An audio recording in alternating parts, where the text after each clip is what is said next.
In a year of momentous happenings, 1989 was a year of disasters, protest, and the breaking down of walls. It seemed that 1989 was off to a good start.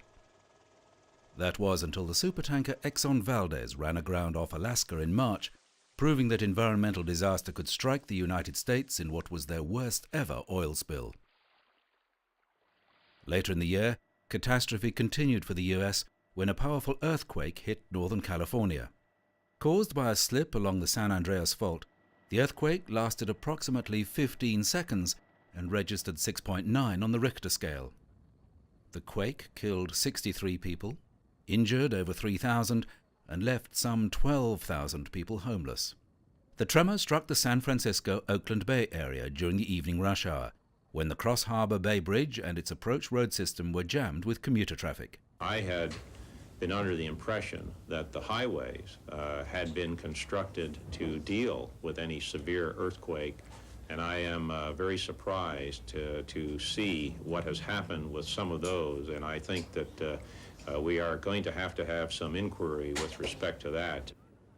As one superpower was reeling from the effects of disasters, across the globe, 1989 was a year that saw momentous happenings shake up the communist regimes of China and the USSR. After 9 years of controversial occupation, the Soviet army finally withdrew from Afghanistan. With over 1 million dead Afghanis and 5 million refugees fleeing to Pakistan and Iran, the Soviet occupation had achieved little and left behind a breeding ground for Islamic fundamentalist terrorists. When the novel Satanic Verses went on sale in Paris, it was as though fuel was put to an already smouldering fire. In little over an hour, customers bought up all 1,000 copies at one of the biggest bookshops in central Paris.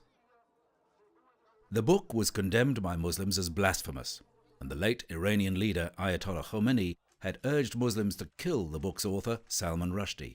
It shows that this is the latest stage in a campaign that began with smears and vilifications and distortions of the book, which has escalated through all sorts of levels of violence. And frankly, I wish I'd written a more critical book. I mean, a religion that claims that is able to behave like this, religious leaders, let's say, who are able to behave like this, and then say that this is a religion which must be above any kind of whisper of criticism. I mean, that doesn't add up. It seems to me that Islamic fundamentalists could do with a little criticism right now. Although the leaders of France's 3 million Muslims had condemned the book, they stopped short of making death threats in public after the French government had threatened to take action against them. Security fears delayed publication in France, and many stores were still too scared to stock the book, which was banned in most Islamic countries. Rushdie, who had been born in India to a Muslim family, went into hiding under police protection. Back from the shame of Afghanistan, the USSR was now facing a momentous happening that would see the beginning of the end of the hammer and sickle. Under mounting pressure, East Germany's ruling Communist Party threw open its borders to the west. And the 28-year-old symbol of the Iron Curtain, the Berlin Wall, began to crumble as the political map of Europe was changed forever.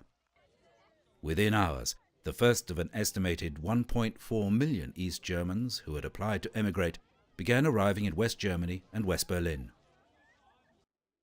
As 1989 was drawing to a close, another communist regime was seen for further momentous happenings.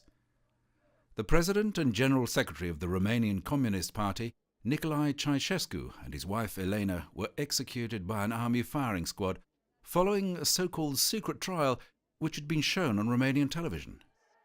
During the trial, the couple were convicted of the genocide of 60,000 people who died in the popular revolt. They were also found guilty of hiding more than $1 billion in foreign banks and of undermining the economy and the country. After the Ceausescu's death was announced, people rejoiced in the streets. 1989, a year that had seen the introduction of bans for ozone-depleting chemicals and a measure of freedom and justice restored for millions, was truly a year of momentous happenings.